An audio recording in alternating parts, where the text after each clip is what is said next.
So when you get there, the door's locked. What do you do? I it happened so fast. I just remember going through the door, going in there, and when I got to the bedroom, I seen her with him, and she was unclothed, and then after that, I just freaked out. That's the best way I can put it. The best way that he could put it, he plays it out. He plays it out like he was just a man caught in the moment, catching his wife with another man. But no, that's not at all what happened. She was already divorced from him for a good reason. He stalked her outside of her house for over an hour. He broke in and then he stabbed her man 24 times. And mind you, he did this with two of his own biological kids in the home. Now, it was an attempted murder charge that he ultimately received. He received two 100-year sentences, but 5 years later, already up for parole. Now we know this about Utah by now. We know that their sentencing, it's just a big giant gimmick. We're going to hear from the stabbing survivor. We're going to hear from the survivors of this case, and then I'll share the results with you and additional details at the end. Let's go ahead and discuss. You were convicted of attempted murder and burglary. Um, Tell me a little bit about what the days leading up to these crimes. I was in a bad place. I emotionally exhausted myself, and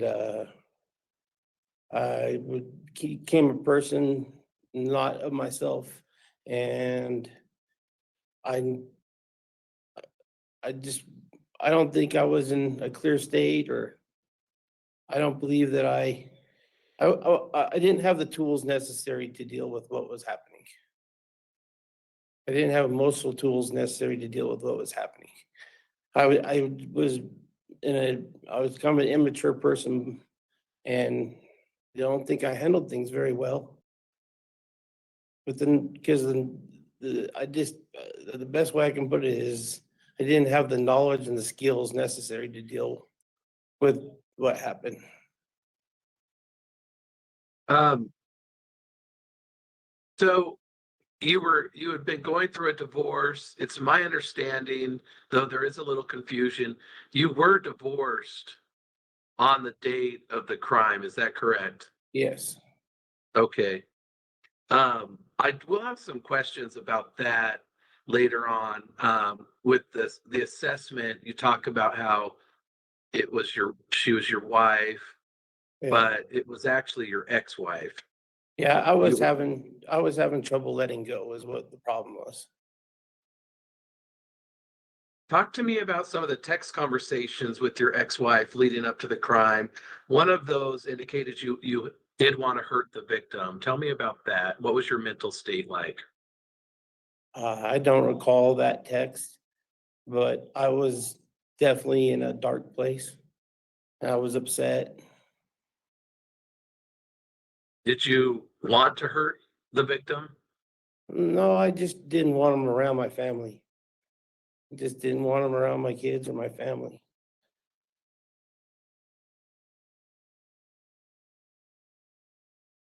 Okay. Tell me what happened then that night or that day. I just, uh, I just came to a place where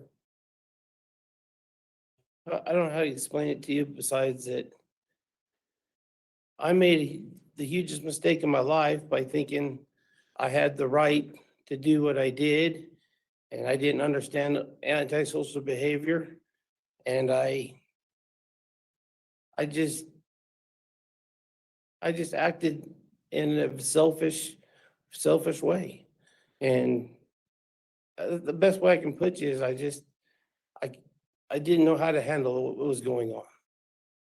And so you had a couple of drinks night, right? Yeah, What did you have? A couple beers? 4 I beers, you had, said? I had 4 of these fat tire beers. Okay. And I don't really ever drink, so that's probably way more than a normal person, you know what I mean? Okay. So I want to talk specifically about that crime. So you had about 4 drinks, Yeah. and you went over to your ex-wife's house. You had a Yeah. knife on you. Why did you bring a knife? I always have that knife in my right pocket. It's like a Okay, little utility knife that I have with me 24 hours a day all the time. okay. It's my understanding, I read this, I believe, from the PSI, that you had attempted to buy a gun recently or within that week or so. Is that correct? The only gun that I can recall talking about was when I talked to Cedar about buying a gun for her, but I don't recall buying a gun, trying to buy a Okay. gun. There was no reason to. I already had a gun that, I don't know why I would need more than one. You So, you already owned a gun? yeah. Okay. So you're upset, you hear that your ex-wife's um At the it's house. now her husband, what was over there at the house. Yeah. Well, tell me what happened. What was your mental state? I lost my temper and became enraged. And I went in there to get him out of the house because the kids were in the house. And I was just enraged and upset, and I didn't know how to handle it. I acted irresponsibly, and I had no right to be there. I know that now. I know that, the moment I decided to even uh, push my will upon anybody else was wrong. Does that make sense? I, Yeah. I, I wasn't the person I am now. And that person I was there wasn't worthy of a wife and children. And the person that acted that night isn't worthy of, society. You know what I mean? He was, it was just, I, if you talk to anybody who knows me, they would tell you that that's not the person I was. And I couldn't handle it. I couldn't handle being separated from the people I loved. And so when you get there, the door's locked. What do you do?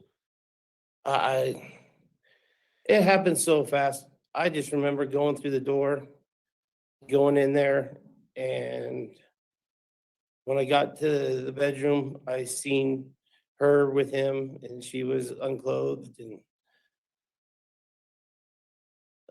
and then after that, I just freaked out.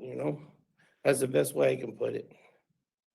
And I had no business being there in the first place. So to me, everything that happened that night should have never happened because I had no business being there in the first place. You know what I mean? I had no business, you know, doing anything remotely. She had every right to have him at the house. You know what I mean? She had every right to do the things she was doing. And it was on me to be the responsible person and not act like that. And I failed. 2 of her children were in the home. One stated they hid in the closet for fear of safety. The other said they could not move and feel paralyzed with fear. Yeah, What's your reaction to that? I scared my children. I scared the things that I love more than anything in the world. I mean, I love my children. You can even ask my ex-wife. I love my children more than anything in the world. And the fact that I went and was scared the people that I cared about that badly, it sickens me. I mean, it sickened me to the point of I was suicidal afterward. Once I realized how bad things were. You stabbed the victim, JB, multiple times. He got a collapsed lung, received over 100 stitches, approximately 3 feet in total. He had several surgeries, several follow-up appointments. Tell me what's your, how do you want to respond to that? I deeply apologized in sentencing to him. And, I had no right to inflict that much pain on anyone. And I'm grateful that he was able to look past that. And I'm thankful to him, and I have more respect for him than anyone because he was able to raise my kids the last 4 years of their lives after that. And I'm truly appalled at what I did to you, and I don't know how to make it any more amends except for Wright talked to me about, because I used to be like, well, how do I apologize for what I did? I'm a monster. And Wright said, well, if you truly become a better man and you truly want to change and you do change, that would be the best apology that I could give them, is by changing and becoming the man I am now and putting in the work and going to the classes, and learning about emotional, uh, uh, emotional skills like distress tolerances, interpersonal effectiveness skills, um, having a vision statement. Uh, Captain Your Stories has hugely changed my life. When I first got to county, I met a man named Justin who fundamentally changed my life. And I had that moment of clarity of, okay, look, what I did was no excuse for what I did. And that I fundamentally had to take a look at myself and who I was and educate myself. And that was the biggest tools is I didn't have the education that I have now.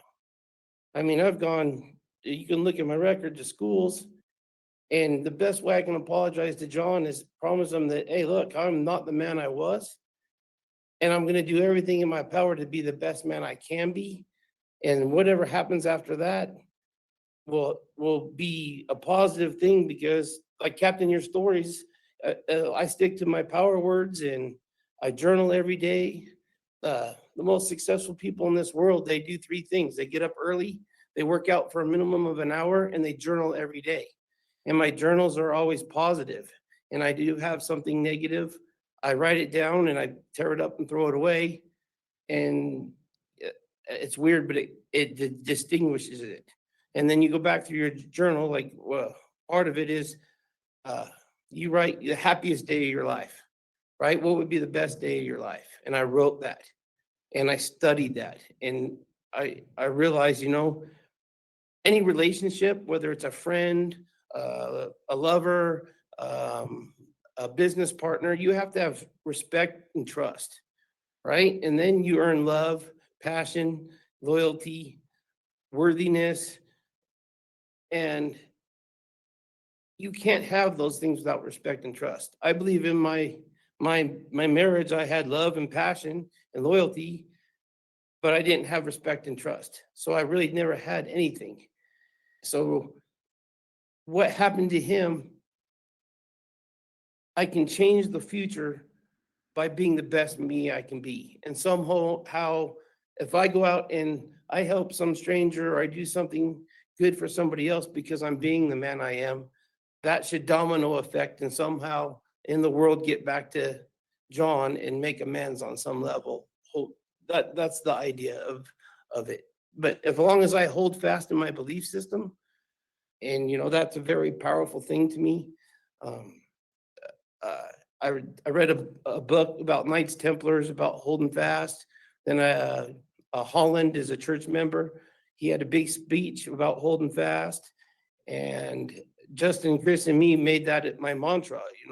I never read books. I never educated myself. And Justin would tell me, he's like, look, you have nothing to do.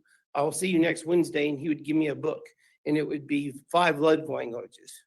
And I'd spend all week reading the book because I had, I'm in prison at that time. I was in the hole and I came back. And in that time down there is when it was almost like a positive thing in a super dark situation. So the best apology I can make is be the best me I can be. And I know in my heart, if I do that, it'll make the world a better place. And that domino effect, I hope, reaches everyone, my children, John, his family, because the ripple effect from what happened is the worst part. Is worse than the event that night, you know? Can you imagine what his children think or his parents think? Or can you imagine uh, my ex-wife's parents, her friends, their new friends, you know, 6 years later when they meet somebody and they tell the story of what happened to them, the ripple effect is ongoing. The only way I can say I can change that is to educate myself and become the best man I can be. There is no excuse for my behavior. It was by a person who is in some ways an adolescent and, you know, didn't have the emotional skills to deal with the problem. Now I believe in my heart through Captain Your Stories, I'm Stephen Covey, 7 Habits of Successful People. I don't know if you know much about that book, Well, but let me ask you really quickly. I mean, you've done well in the institution. You don't have any disciplinaries. As far as programming, you have been assessed as needing residential substance use treatment. You're currently in that course, yeah, right? I'm in Hope. Okay. I'll be graduated by June. Okay, that's just what I was going to ask. So June Yeah, you I graduate. think the first week of June is my last week in the Hope Okay. program. Um, And then well, I've recently been asked to be a teacher in the Stephen Covey's 7 Habits of Highly Successful People. Wright was one of the officers here that he's the teachers. He asked me to come in and be one of the teachers after I completed the class. So I'll be doing that class also with the Hope program. And if you ask I, anybody that knows me, you could ask my ex-wife or everybody, if they found out I was teaching a class on a book, they would probably be shocked. so I do want to address, we're going to let the victim speak. We're getting kind of short on time here, but you told the assessor when you did the psychological assessment, the assessor said that you freaked out when you saw your wife naked with the other man. She was not your wife, though. We've already established that, your ex-wife. Why, why did you tell the assessor that it was your wife? Why didn't you say ex-wife? I misspoke. I was pretty nervous when I was in there and I just misspoke. She's my ex-wife. I've fully been able to let go of that relationship through counseling with Justin, Chris, and through speaking with several teachers like Warnock and Wright. And they've challenged me to like look at things, and I realized unhealthy I was and unhealthy relationship it was. And I know in my heart she's not meant to be with me anymore. And that's the best way I can put it. I know I don't belong with her. I'll always care for her and love her because she's the mother of my children, and I want the best for her. And if John is what's the best for her, then I should want that. I wasn't mature enough to be able to make that statement to you before I came here. And you could thank Warnock and Wright and Justin, Chris, and Mark at Captain Your Stories, because I used to be a very black and white person, you know? And now I see this different shades of gray, you know? I used to go, well, how do you fix this? How do you fix this? How do you fix that? How do you fix what you did? And it took someone standing up to me and saying, it doesn't matter how is what's up to God. Why should you fix it? And I believe in my heart, the reason why I should fix it is because it's the best thing for me to do, because my power words are vision, desire, skill, knowledge, respect, trust, love, passion, loyalty, worthy, the why instead of how, being grateful, giving true joy, and being able to receive true joy, and enjoying the phenomenal things in life instead of living in hell where I do. Let me ask you one more question about the assessment, and then I want to hear the victim statement. When asked about risk, you said you do not see any risk. His only concern is that his ex-wife might come around him. and that might mean that he breaks protective order if there is one. It seems like you're placing blame upon her and that she No, might come around you. Could no, you no. respond to that? What did you mean by that? So I spoke to her about, I have a plan to go to California, where I have a lucrative job offer working for Mr. Thompson. I can go to California so that way if Cedar wants, so we have children that live in St. George, Utah. That's where we're from. If she was to go to St. George, Utah, I would want her to feel safe to go see the kids and be around the kids without having to run into me. Okay. And if my kids ever decide to get married or there's a birthday party, I would graciously excuse myself from that because of what I did. So my plan is to remove myself from the element so she can feel safe and secure to go hang out with one, you know? I would never want to keep her from the kids. So if I'm in California away from them and I'm working down there, I can't, there's no reason for us to ever, how should you say, bump into each other at a gas station or feel that way. And I mean that with my Okay. heart. Like, I mean, she has every right to be with our kids and not have any stress of me being around. You know what I mean? Okay. And so Because you're after what good with happened, can you imagine how afraid they would be? Like, oh, well, if he's with Brock, working with Brock, or he's around Brock, they would see him. And I don't want that. So my solution was to separate myself as far as I could. And I found this opportunity in California. And I hope that you guys will let me go there. And I can make enough money so I can pay off restitutions and the debt that I've incurred while I'm in here is large. And the best way I can do that is by removing myself from the situation. okay. And so you would abide by a no contact order. Oh, absolutely. Okay. All I right. mean, Let's I honestly don't ever have any, like I was saying, can you imagine if my granddaughter gets married 20 years from now, right? I will excuse myself from my own granddaughter's wedding because of what I did. That's how bad what I did was.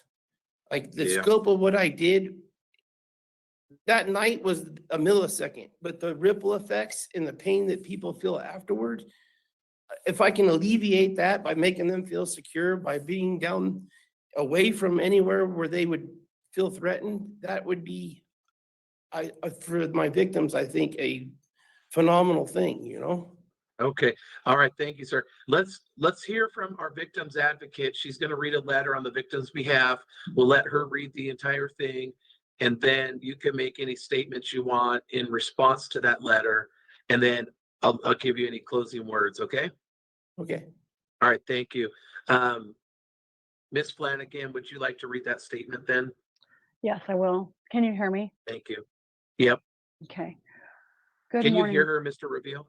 Yes, Can you sir. hear me? Okay.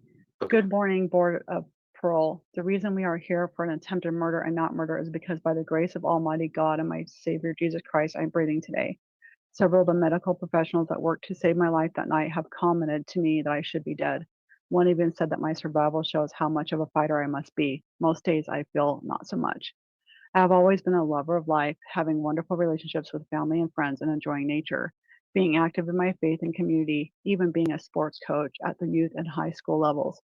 Now, after this violent act the offender chose and planned to do to me by stabbing me over 26 times, his act have greatly affected my life. Since he committed this crime, I have still been unable to sleep at night. I'm constantly afraid that someone will break into my home and try to murder me again. I am no longer able to trust people like I did before. I have always been one to look at the best in people. Now I have lost complete faith in humanity. I am not the same person physically as my chest, arms, left side of my body, and legs have deep scars that hinder the use of them. Just the simple act of doing a push up is extremely painful. I literally can feel the wounds that have been made deep in the muscle by such violent act with an activity. This is a pain that no one should ever have to live with. My lung was punctured and collapsed. My diaphragm had holes in it due to another stab wound, which I had to have an additional surgery to repair. This makes breathing very difficult. On the operating table, the surgeons had to stop repairs for over an hour to stabilize my heart to save my life as my heart was failing. The surgeons used staples instead of stitches due to the amount of stab wounds. They had to transfuse over 8 pints of blood. I believe there are only 9 pints of blood in the human body. Now I am on medication for the rest of my life. When it came time to take out the staples, I stopped counting after 136, and he wasn't even done removing them. Every day I have physical scars that remind me of such violence of that night. To say that offenders' crimes have affected and changed my life is an understatement. This doesn't even come close to the emotional and reactional scars that still are fresh today as the day this all happened. There have been countless hours of counseling to be able to deal with this violence that happened. At first, I thought that this was the only me that had to deal with the fear and guilt of what was done. But no, my children from my previous marriage have been dealing with the fear of the crime, thinking that this could happen to dad, this guy will come after them and their mom. This doesn't account for my stepchildren and what they have been dealing with: fear, guilt, anxiety, sleepless nights, locking the doors and checking them several times a day. It is not fair or normal that myself and my family, my loved ones, have to live our lives like this. Yes, the impact of what he did will be felt physically, emotionally, and relationally for the rest of our lives. This is not fair. The Board of Parole, I ask that you do not grant parole to the offender. He should be held accountable for the maximum of the sentence he is given. I believe if he gets out, that there will be nothing that will stop him from completing what he started. That's it. Thank you. Thank you. Mr. Reveal, any statement in response? No, I don't. I can't do anything besides get out and prove to everybody that I put in the work, and hard work pays off. I didn't just come to prison and lay down. I buckled down. I looked at the person I was, and that man that he speaks of doesn't exist anymore. And I will do everything in my power to make up for what I did for the rest of my life. And the best way I can do that, as I have said, is become the best man I can be. Get out, make enough money to pay off all the bills necessary that I've incurred, and be the best man I can possibly be. And I believe through education, I've done that. And I'm truly sorry. And I'm doing everything in my power to be the best me I could be. So the domino effect would get to him, and he would feel safe and secure. Like my decision to not live around my children and go live down in California. I mean, my children are everything to me, you know. I talk to my son Brock daily, you know, and my phone call and I get to speak to my granddaughter is what I care, is my highlight of my life in here. You know, I say, Addie, Addie, Addie. She says, Grandpa, Grandpa, Grandpa. And I'm willing not to live around that so they can feel safe and secure. So if he travels to St. George to go see my granddaughter, he would feel safe being there because he knows that I'm far away and there's no way I would ever come and have even a chance of bumping into him on the highway traveling. You know what I mean? So And tell me, so you said you wanted for release plans, if you were paroled, you talked about going to California. Now that would be adult probation and parole, and you'd have to look into an interstate compact. yes, If you're not granted that, where would you live? What supports do you have in place? I have people that have supported me through this whole thing. Jason and Christy St. John, Jerry Thompson, John Bracken, the Pearsons, Nick and Russ Pearson. If I can't go there, I would probably I'd live in Utah and I'd work in Utah. That would be the secondary thing with my Where in Utah? kids. With your Uh, kids? No, I would have to I can't live with my son. I would never do that. I don't want anything to do with me around them because I want my ex-wife to go around them. So I don't know, maybe I'd go live over in Panaca or Nevada if I could go there. Or I don't know, find a place You have in a place Cedar here? City. Do you have What's a that? place here in Utah? I don't have a place at this time, no. But I would find a place, make sure it was away, maybe up in Cedar City so that they would feel secure, or Salt Lake area. I don't know. Okay. My And goal is to get out. You got your culinary arts degree, I saw. Yes. Is that what you would plan on doing for a job? What sort of job would you plan on getting? I'll go back to running a framing crew. It's what I've done my whole Okay, life. framing. Yeah, Yeah, I'm a framer, yeah. and Jerry Thompson is going to be building homes in Wrightwood, California. And I'm gonna go down there and assist and be a superintendent and build homes with him. I've Okay, done construction my entire life. I'm a Okay. journeyman carpenter. I have a journeyman's card in the union. I have a signed off on several pieces of heavy equipment. So that's my forte. The reason for going to culinary arts was to have, well, what happens if there's no construction? I have a backup plan. I could go work in a restaurant if I needed. And I wanted to Okay. educate myself while I was here. That's why I All took right. the math class for Snow College. We're out of time, but let me give you about one more minute. Any final words? And I'll let you know. So obviously, we don't make a decision at this point. I'm only one of the 5 board members, and you need to have a majority vote. So I'll go ahead and write up notes. Consider this. Consider all the letters that your supporters sent.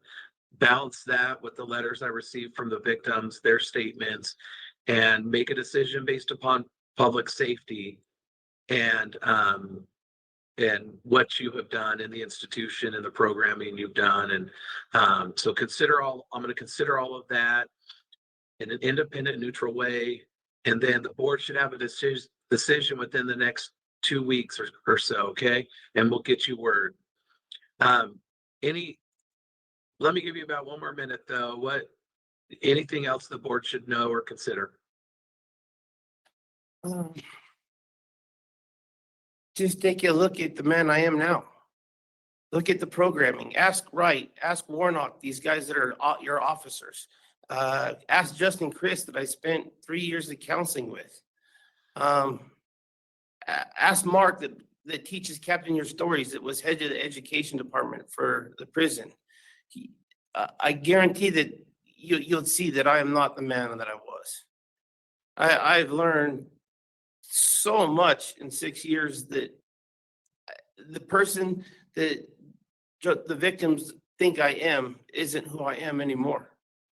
And I fundamentally goal is to make sure that my ex-wife and John feel safe enough to go around anywhere they choose around my family, my kids, around me too, and be,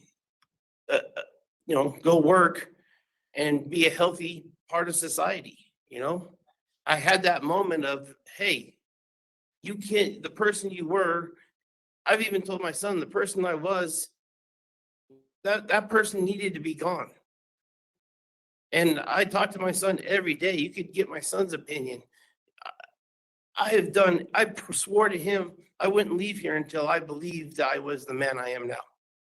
And it was a long journey because I couldn't even said the things that I've said to you now 3 years ago, 4 years ago, but with an open heart now, I know I am exactly the man in my vision that I want to be. I will never stop doing Captain Your Stories. I will never stop trying to become a better man for the rest of my life. I will go out of my way to make sure I help others.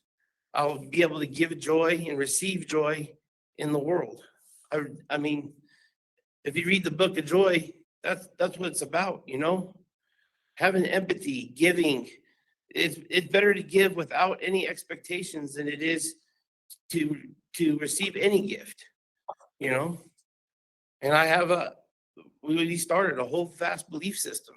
I believe that as long as I hold fast, and I believe that hard work pays off, that it will change the outcome of how John feels. It'll change the outcome, how the world sees me, and I can make amends to the society that I hurt. If I do Okay. get the frame in St. George again, it would be epic. I could build homes for the people that, I scared, Other than that, I think the best course is for me to go to California. And I've got it pretty set up to where that's 99%. I don't see that there's a problem in it. I have a strong enough support system there. Okay, that sounds good. Well, thank you very much for your time. And good luck to you, sir. And we'll go ahead and conclude today's hearing. Okay, thank you. Thank you. Good luck. Wow, I mean, this guy, he is so delusional. Hey, I think he actually thinks that he had a great parole hearing. You might call it like super dose of narcissism, but what do you think Utah did? I'm happy to tell you, and you can't take it for granted, but they did deny his hearing. They are giving him another one of 2029, which means the survivor, the victims, have 4 years of breathing room before wondering if this attempted murderer will get out again. I mean, just think about that. How do you get two 100-year sentences and have a parole hearing like what he said 6 years into it?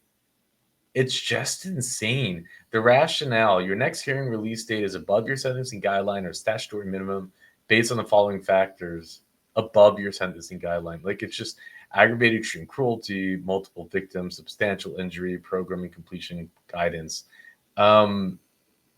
Your offense is characterized by extreme cruelty or depravity that is greater than similar to the offense with the same sentencing guideline. It's just crazy again, how they have sentencing that that could possibly like, how does someone stab someone so many times and have parole eligibility? I mean, this is the stuff that you read about in true crime and you hear about, and you're like, there's no way that you'll get. But no, I mean, there is. It's just a gimmick. Let's go through this. I just, okay. So criminal charges were filed. Let's see if I can get the words right. Okay. Against a St. George man accused of breaking into his ex-wife's house and stabbing her boyfriends more than 20 times. I think it was 24 times while he was still in bed. Jason is charged in the 5th District Court with attempted murder and aggravated burglary, first-degree felonies, criminal mischief, and 2 counts of DV in the presence of children. Reveal and his wife, who have several children together, were divorced in March, according to the record. So this is like 3 months after they were divorced, but I'm sure they were separated for a long time. Isn't it interesting how he, even in his parole interview, this is not something he said in court or to the detectives. This is before he comes up for parole. He's already rotting in prison for 6 years for what he did to his ex-wife, and he calls her his wife to the parole interviewer. That's what they were talking about. This guy is so delusional, so nuts, so dangerous to think that he's going to get a second chance at the apple in 4 years. About 1:15 a.m. Sunday, he went to his ex-wife's house in Washington City, broke the front door frame. So remember how he's like, I don't remember. He broke, and this parole board interview, and remember, this is actually a parole officer. In Utah, there are interviewers, and then there are parole board members. So he's one of they have a bunch of members, but he's one of the members that actually is making these insane decisions that we watch so often. I mean, we don't know what his decisions are, but we do see all the grants. So, I mean, I'm sure he was a vote or no. Went to the master bedroom and stabbed the boyfriend over 20 times.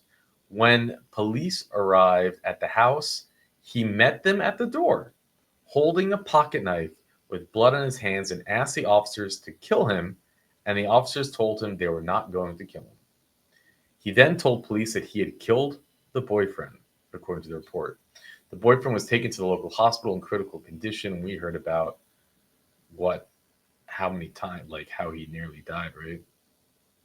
So when interviewed by police, he said that he became extremely angry when he saw the boyfriend's vehicle parked at his ex-wife's house because he doesn't want him around his children. Yeah, that makes a lot of sense.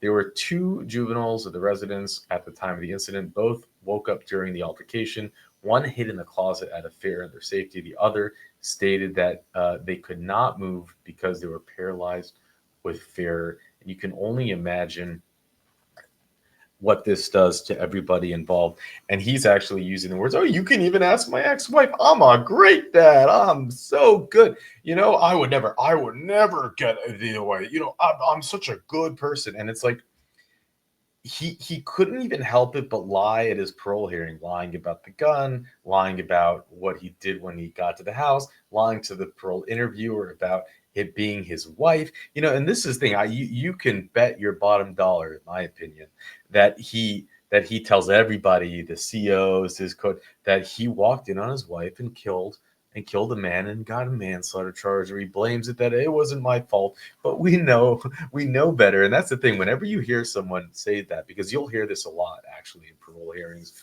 or in prison interviews on YouTube, you'll hear someone say, "Man, I walked in on my wife and I just lost it," and then they